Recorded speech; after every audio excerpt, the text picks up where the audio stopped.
ఈరోజు సొరకాయ పాయసం చేస్తున్నాను, చూపిస్తాను, చూసేసేయండి.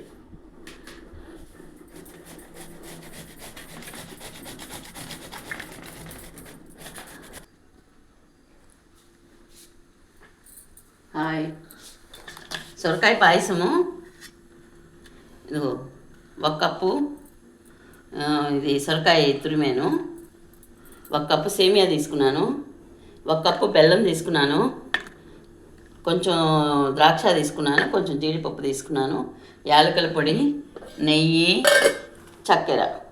అంటే 2 కప్పులు బెల్లం అవసరము, నా కాడ లేదు కాబట్టి చక్కెర తీసుకున్నా కొరవ.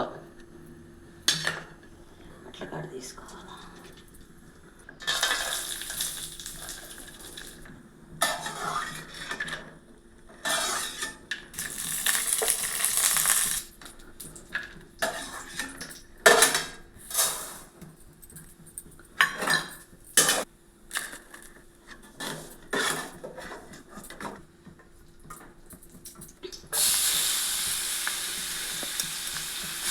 పచ్చివాసన పోయే వరకు నూనెలో నేతిలో వేపుకోవాలి.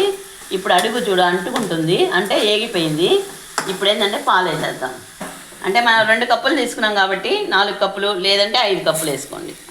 నేనైతే 4 కప్పులు తీసుకున్నాను. ఇప్పుడు వేసేస్తున్నాను.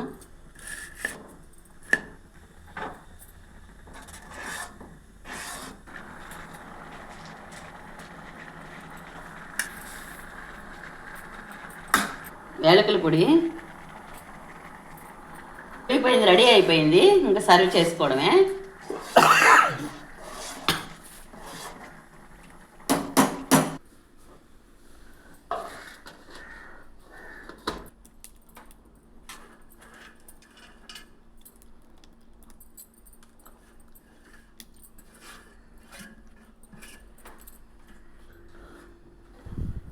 టేస్టీ అయిన సొరకాయ పాయసం రెడీ అయిపోయింది.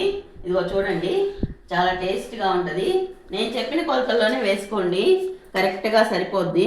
అదొక కప్పు ఇదొక కప్పు వేసాను, 5 కప్పులు పాలు పోసాను. దీంట్లో జీడిపప్పు నాను, మంచి టేస్ట్గా ఉంటుంది. తిన్నా హెల్తీగా ఉంటుంది. పిల్లలకి పెట్టండి. ఇది బెల్లంతోనే పెడితే మరీ మంచిది. నేను బెల్లం తక్కువ ఉందని చక్కెర వేసుకున్నాను. మీరు బెల్లం వేసుకోండి. నచ్చితే లైక్ చేయండి.